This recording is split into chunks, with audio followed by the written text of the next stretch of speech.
All right, sports fans, how's everybody out there doing? William Martin coming at you one more time here on YouTube with another edition of the 300 Pounds of Sports Knowledge Podcast. It started off in the conference finals as if both participants in this year's NBA Finals were going to have a lengthy break before squaring off for the Larry O'Brien Trophy.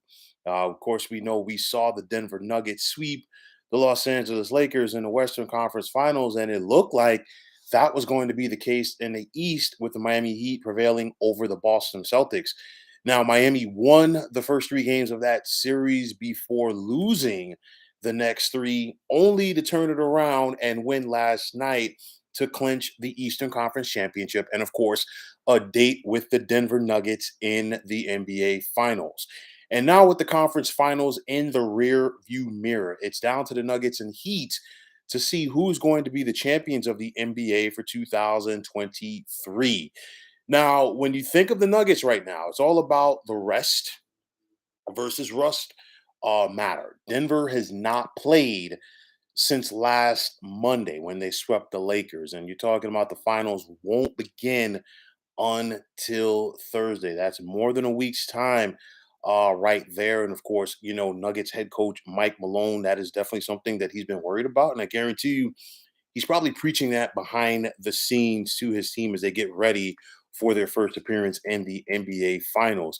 But when you think about this Denver Nuggets team, they're led by the walking triple double that is Nikola Jokic. I mean, just by the time that you blink, you can basically pencil in Jokic for about 27 or 28 points per game, about 12 or 13 boards, and about 12 or 13 assists. And you've seen him throughout this postseason. He's averaged a triple double, and I've talked about it before.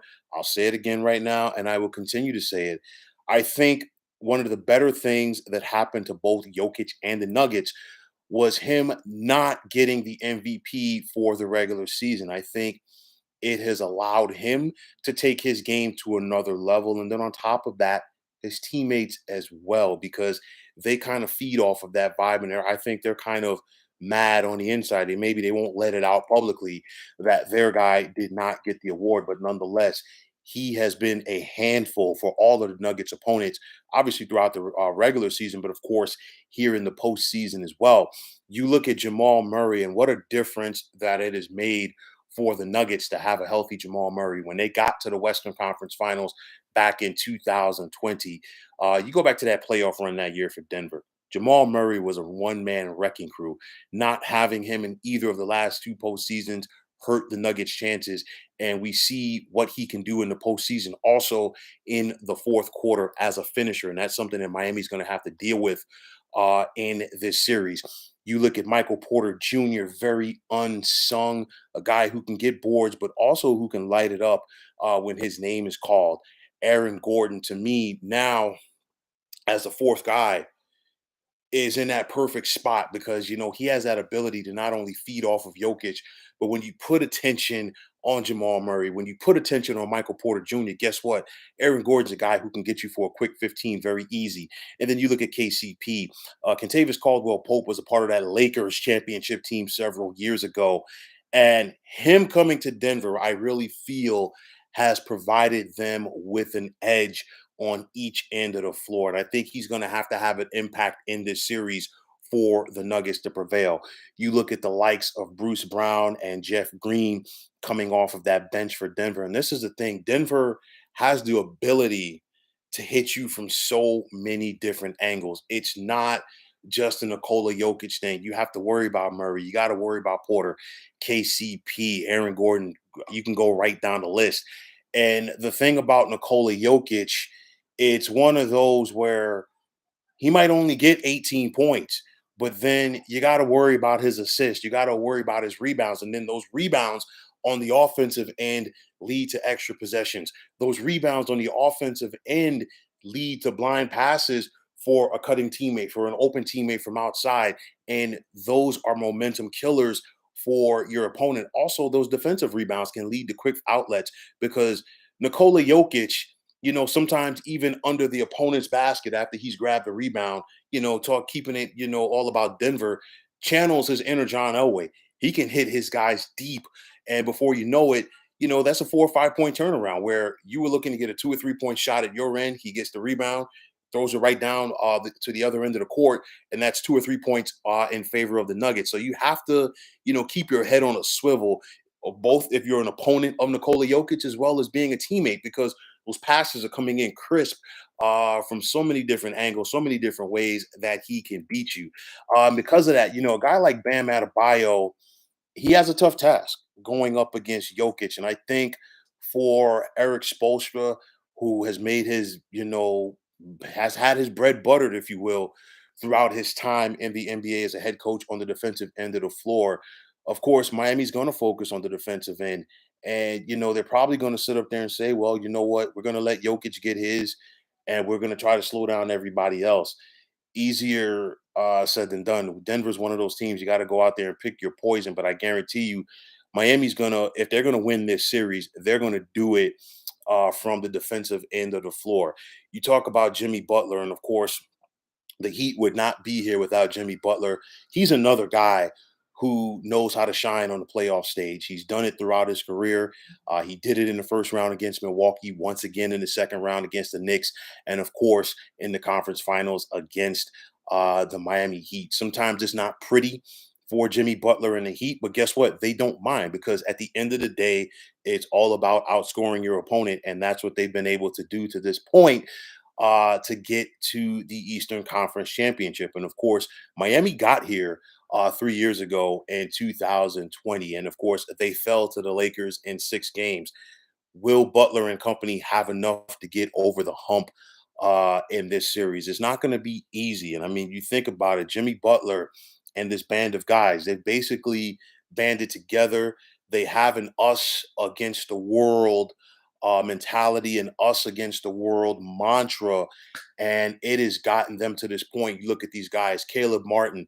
Who would have thought that he would have been such a big difference maker in game 7 like he was last night? And I'll tell you like this, everybody outside of that Miami Heat locker room probably wasn't counting on Caleb Martin, but I guarantee you, coaches and players alike, they knew what Caleb Martin can do, and the Boston Celtics know right now as well. A guy like Max Strus, Duncan Robinson, Gabe Vincent, guys who have been overlooked. And then you have the veterans who've been there. Kevin Love was a part of a championship team in 2016 with Cleveland. Uh, Kyle Lowry was a part of a championship team in 2019 with the Toronto Raptors, and I guarantee you that the Heat are going to lean rather on that postseason experience, on that championship experience, to try to get them to the next level, which is becoming NBA champions for the first time since 2013. It's going to be interesting to see the type of adjustments that both of these teams make throughout this series, because both of these are very solid coaches in Michael Malone and, of course, Eric Spoelstra. And for Michael Malone, he's been preaching, the no respect card. And of course, Denver came in here with the best record in the regular season, but a lot of people weren't talking about them. There were people who even expected the Lakers to beat the Nuggets last round.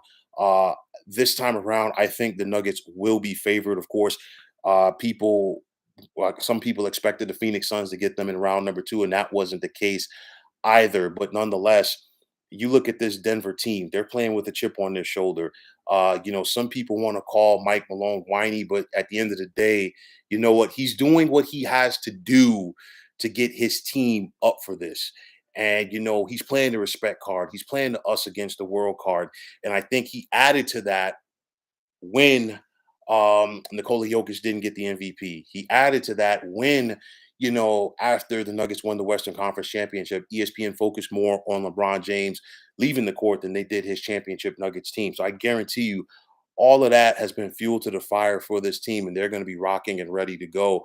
The Mile High City, they've been looking forward to this for a long time. The first ever trip to the postseason for the Denver Nuggets, and let's see what type of showing that they give. You look at this series, the two top 3 point shooting teams in this tournament are Denver and Miami, and it's all about efficiency with both of these teams. Which team can cut down the turnovers, and that's the thing. That's a big thing when you're facing Miami. You can't be sloppy. You asked the Bucks about that in the first round. Ask the Knicks and ask the Boston Celtics. this is why these teams are home right now. Now, at the end of the day, this may not be the sexy NBA finals that the casual fan wanted, but I think it's going to be a darn good one. Because you have a Miami Heat team that focuses on the defensive end of the floor. You have a Denver team that is very efficient on offense, and they've gotten better in this postseason run on the defensive end, and I don't think that enough people are giving them credit for. But it's one of those. Denver, to me, has the edge with the talent. Miami, you can't write them off either because people have consistently written this team off throughout this postseason run. And when it's all said and done, Miami's one of the last two teams that are standing in this one. I think, though, Denver's going to be a little bit more efficient than the Heat's first three opponents. And don't get me wrong, I think this is going to be a tremendous series. Denver has the better team. I think they have to be wary of what Miami has done. They have to be wary of Miami just coming into town fresh off of beating the Celtics in game number 7. And they know that the Heat are going to try to go out there and win game 1 again on the road, just like they have throughout this postseason run. Nonetheless, I think this is going to be a good series, a better finals than most people want to give it credit for. But when it's all said and done, I think the Denver Nuggets and Nikola Jokic get their first NBA championship. And I'm going to take the Nuggets to prevail over Miami in 6 games. Now, folks, that is going to wrap it up. And as always, I want to take this time out to thank you for tuning into the 300 Pounds of Sports Knowledge podcast here on YouTube. I want to take this time out to thank all of you fine folks out there for tuning in. And if you have not already, please feel free to subscribe to this channel.